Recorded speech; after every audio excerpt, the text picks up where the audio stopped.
if we had a discussion, what your thoughts are on the current health crisis, and you told me you went and loaded up on a bunch of toilet paper to fight a respiratory disease, I can pretty much guess what your sources of daily news are. And so based upon one's psychology, that'll tell us if, again, what direction they're going to head with their properties. Question 10, and I believe that this question is referring to one of our videos on the renovations for Park.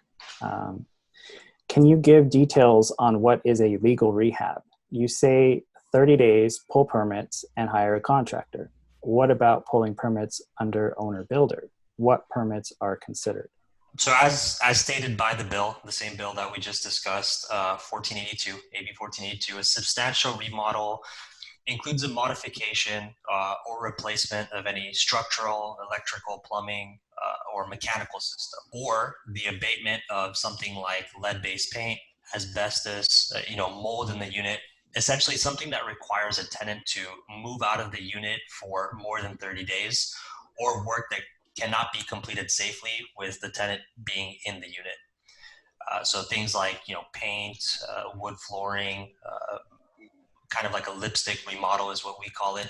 Those items do not constitute as a proper method for removal of the tenant to renovate.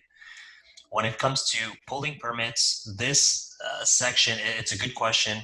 It does not say in the actual bill whether you need to hire a contractor, whether you can pull the permits yourself. I would go to argue that as long as the permit is pulled and the work is completed, then that would substantiate as enough evidence or proof, should this be presented in front of a court. Personally, we have contractors that do our work on our remodels. The property that Kris and I own together, we had a contractor do so. Question 11, how can we make improvements to our properties without additional income due to the economy and rent control? I think the first question to ask is it worth making whatever improvements that you have in mind? In other words, if you take a look at the cash involved with the improvements, what's going to be your rate of return on those monies? And even prior to that step, you may want to consider, does it make sense to do a cash out refinance, to pull cash to do the improvements, or to add more units to your portfolio? And you may find that by doing so, you get a greater return on pulling equity from your property and purchasing additional real estate, as opposed to continuing to paint over the trim of the building you have now. You may also consider a 1031 exchange.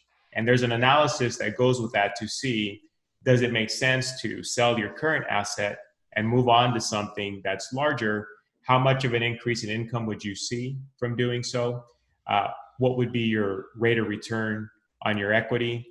I think that's the bigger question. If, again, we're trying to, over time, increase our cash flow, take advantage of tax savings that only are available to landlords, and continue to build our financial legacy for ourselves, our future selves, if you will, or for our heirs, those are the big three. And so if you could have more of the good stuff, right? More cash flow, more tax savings, a greater financial legacy down the road, then why not look at that as a landlord and start there? And again, this isn't something where, you sit down to a cup of coffee and you make a knee-jerk reaction. It takes a thorough analysis to see, is one a candidate for a 1031 exchange? Where would you see greater growth? Either a cash out refinance to purchase more, or going through a 1031 exchange. Where would you end at the whole scenario? What's best for you based upon your long-term financial goal?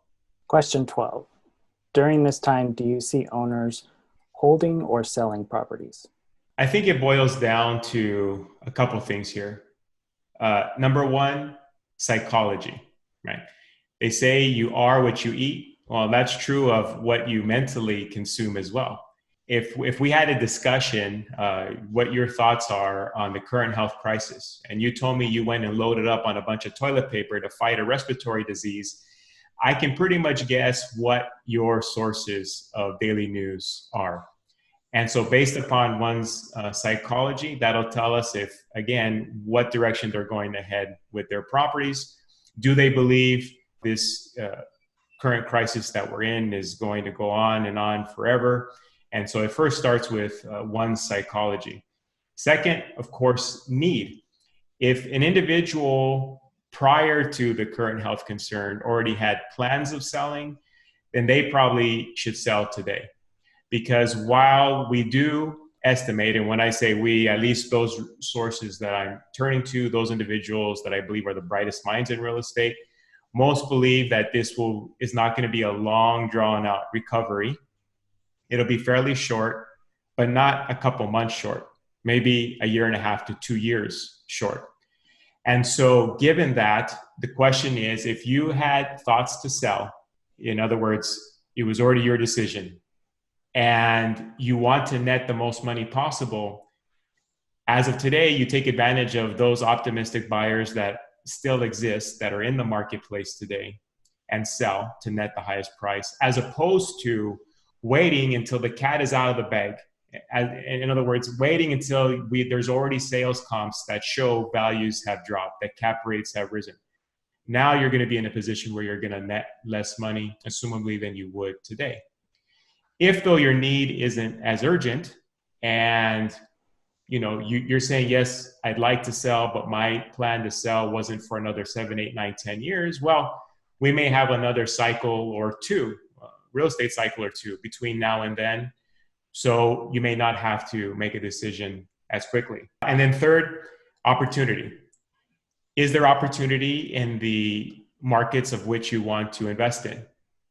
Is there an opportunity for you to grow? Again, utilizing the equity you have at your disposal, either by procuring a new loan, a cash out refinance, and buying more. Is there opportunity to grow by leveraging all of your equity through a 1031 exchange and moving on to something that's larger and offers more financial benefits? Is there opportunity simply for a good buy? And of course, the minute the stay-at-home order was issued, literally the next day, investors were calling my phone saying, okay, Kris, do you have any desperate, owners? And of course, we weren't there yet, right? We all were adjusting. At that point, we're all just trying to find milk and eggs. You couldn't even find the staples, right? But it's been over a month now, and we still don't see that level of desperation in the marketplace. Time will tell, where we go from here. But those buys aren't there. We don't know that they're going to be there.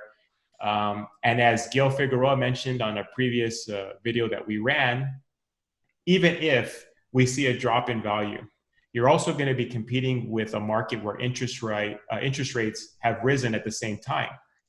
So if you buy cheaper tomorrow, but you pay another point to 2 points more on leveraged debt, the rate of return may be the same than if you pay today's price and take advantage of an interest rate where some banks, there are only a handful, but some are still offering rates in the 3s.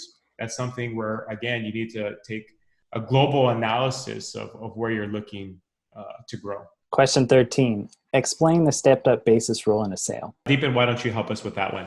The stepped up basis is an exceptional rule, just like the 1031 exchange, that essentially outlines that a property's tax basis be reevaluated at the time of inheritance caused by the passing of the owner. In other words, if the owner passes away, and let's say the children, the heirs, are set to receive the inheritance, an appraisal will be completed at that time to essentially evaluate the property's current market value. That current value will now dictate the inheritor's base value. If the inheritor decides to sell the asset at that value or less, the property will essentially have no capital gains tax to pay. So, for example, if, let's say an owner bought the property 15, 20 years ago for $500,000. And 15, 20 years later, now the owner is passing and the inheritors are taking over the property. The appraisal comes in at $1.5 million. The tax basis is now on that $1.5 million. So if the inheritors choose to sell it for $1.6 million, the capital gains percentage or portion would only be on that $100,000 difference. And that's why many of us realtors or even landlords, investors, love that stepped up basis rule, because it's a great way to take advantage of not having to pay capital tax gains on the huge gains and appreciation that we see on real estate. And one thing I'll add to that, if for those of you who maybe haven't thought of it this way, is you may be doing just fine with your apartments. In other words, you're in the last phase of your investment life, something I refer to as the third pillar of financial legacy, preparing for tomorrow. You're preparing for the heirs, and you've dialed in all your estate planning, and kudos to you, because you'd be surprised how many people unfortunately pass away without having done simple things like set up a trust. But I'm speaking to those that are well beyond that. If you want to take advantage of being able to pass on more money to your heirs tax-free, it really behooves you then to perform a 1031 exchange yourself. Because let's take, for example, we'll use Deepen's number, the 1.5 million. Let's say at the time of your passing, again, the building's worth 1.5 million. You have given your kids, essentially, if they choose to sell, $1.5 million cash free, because they'll receive that stepped up basis. If, though, you perform a 1031 exchange and even buy something slightly larger, which will be slightly more expensive, and let's say now that's $2 million, and now you pass away, well, now you have gifted your children $2 million tax-free, as opposed to the 1.5 million. And of course, there probably will be some debt associated with that new purchase, but if your children continue to hold over time and eventually sell in the future, they now have $2 million tax-free as opposed to 1.5 million. And I mean, I have personal client testimonials from clients who are doing just fine financially. Didn't need another penny, but for the sake of their heirs, they completed one more exchange and pushed the envelope that much further in terms of how much money they were passing on tax-free. Question 14, please explain the 1031 exchange process. So in a 1031 exchange, the government essentially lays out 180 days. And they say, okay, you have 180 days to complete your 1031 exchange. Of the 180 days, the first 45 days are what they call your identification period. There's several ways to identify property, or different numbers of properties you can identify, but essentially what does identify mean? It means you are picking potential properties you're going to buy as your next investment. The simplest rule is the 3-property rule, and we'll use that one here. So in the first 45 days of that 180 days, and again, that 180-day clock begins ticking when you close escrow on your sale. The government says in that identification period, you can pick up to 3 properties, and you must close one or all 3 of the 3 that you have what they call identified. Now, the main issue here is when you close escrow, can you work with that closing date and push it down the road so that that clock doesn't start ticking, which essentially creates more buying time for you? And we have a way in which we orchestrate that for our clients in-house, those investors that we're helping sell their apartment buildings. But just keep in mind that close date, that is go time for the 180. Now we have these 45 days. You really don't want to identify on paper those 3 properties until the 45th day if you don't have to. Why? Because during the 45 days, you can write offers on 100 properties. The government doesn't limit during that 45 days how many deals you're writing offers on, negotiating with sellers, trying to work out a deal. And what you're really trying to do is use that 45 days to dwindle it down to the best deal or deals for yourself. So from that 45th day, you have an additional 135 days, technically, to close one or all those properties that you identify. Now, we all know, at least in the apartment world here in California, it's not going to take anything near that long to close, but they give you, again, the full 180 days. we're at an interesting time right now that if you're in the middle of a 1031 exchange, given the current health crisis, they've actually extended that identification period to July 15th, but you must have already been in the process of a 1031 exchange. You can't now put your building on the market and take advantage of it. You must have already got the process started. But those are the keys to remember. The clock starts ticking when you close escrow on the property that you sold. And those first 45 days, you must whittle it down to what are my top 3 candidates. During those 45 days, you're dating properties, if you will. You haven't decided which one you're going to marry, but you're dating, right? Figuring it out. Come that 45th day, we whittle it down to 3. And before we finish up the 180 days, we close on at least 1, if not 2 or 3 of the 3 that you've identified. Question 15. What do you see as the future of being an apartment owner in Los Angeles? Bottom line, I think it's going to be great because you and I own a product that is in great need, right? Shelter and food. And so from that perspective, there's always going to be a need for our product. At the same time, I imagine we're going to be combating with stricter and stricter rules for landlords. I mean, if you look at just what's taken place over the last 2 weeks, proposals where judges will be able to tell you right there, flat in the courtroom, reduce your rent by as much as 25%. And that is being floated, if you haven't heard of it. That is being proposed where judges can reduce your rental rate right in the courtroom. I imagine there's going to be more of these issues, especially if we're talking about in California.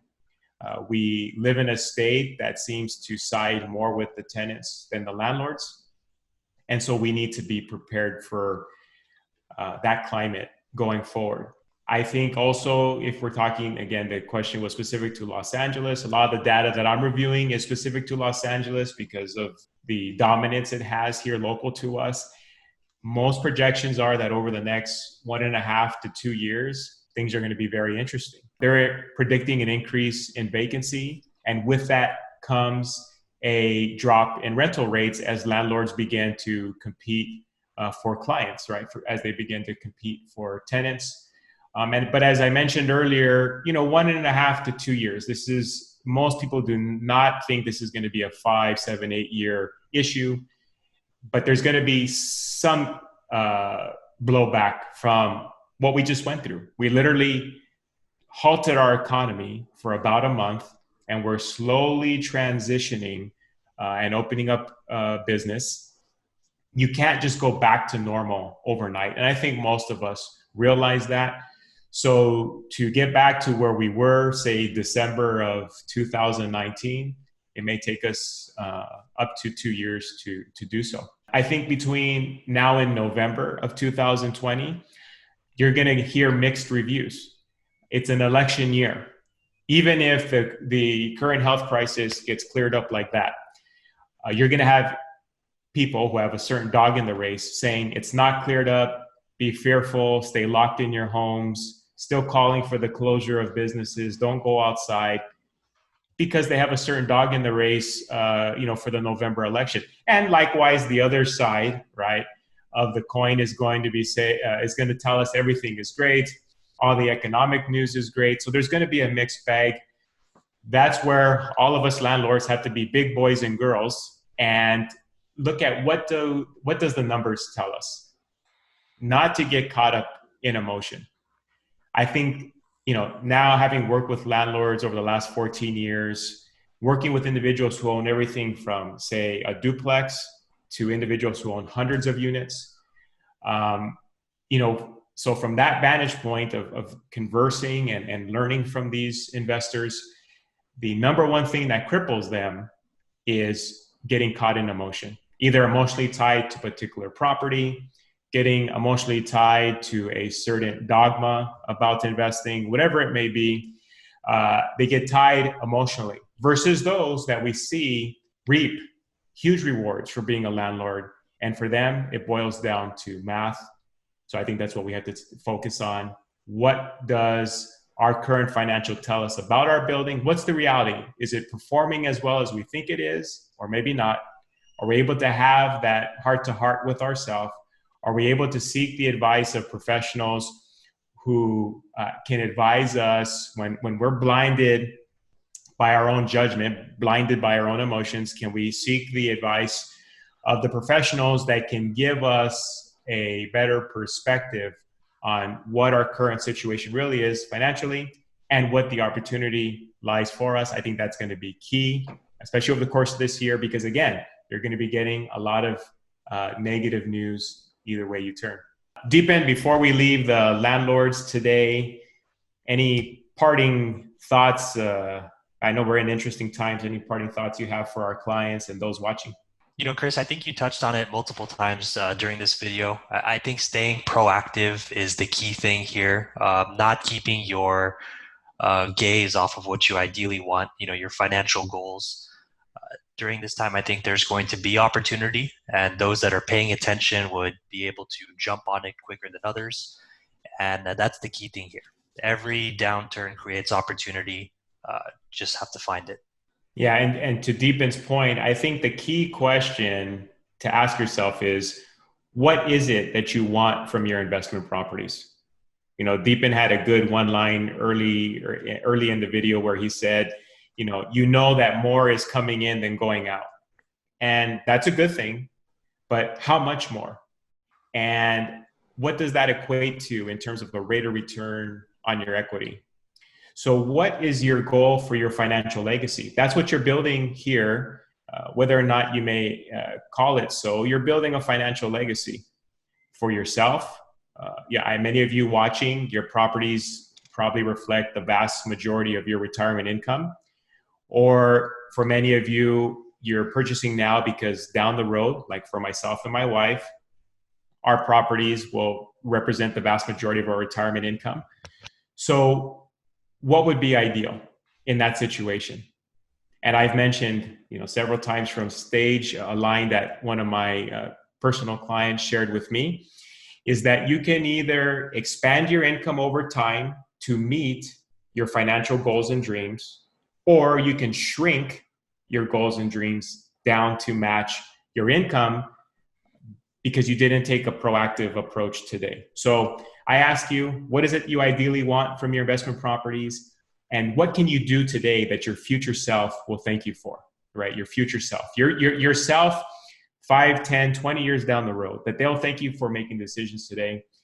Of course, Deepen and I represent investors like you day in and day out on the sale and purchase of multifamily properties. And while today may seem like an interesting time to contemplate a sale or a purchase, it is a great time to take a look at an analysis. We all have time on our hands. I would propose that why not take a look at a financial snapshot of how your portfolio is performing. No different than a 401k, right? Or some type of investment account. Typically, most of us get a monthly report or a quarterly report. And if that report didn't show up, we would be calling our financial advisors to say, hey, where's my report? Show me the money. Where's my money? When's the last time you had a thorough analysis done of your property so that you know where you stand and what opportunities lie ahead? What time better than now to review that type of information? We're happy to help or reach out to somebody who can assist you. Thank you, Deepen. And most thank you to Mr. Matt. Matt is the brains behind the production of all these videos. So we're thankful to Matt for his time. And while we look forward to being able to sit down with our clients and investors again face-to-face at some point here very closely, until then, we're going to be conversing through these videos and so forth. I hope you're finding them helpful and informative.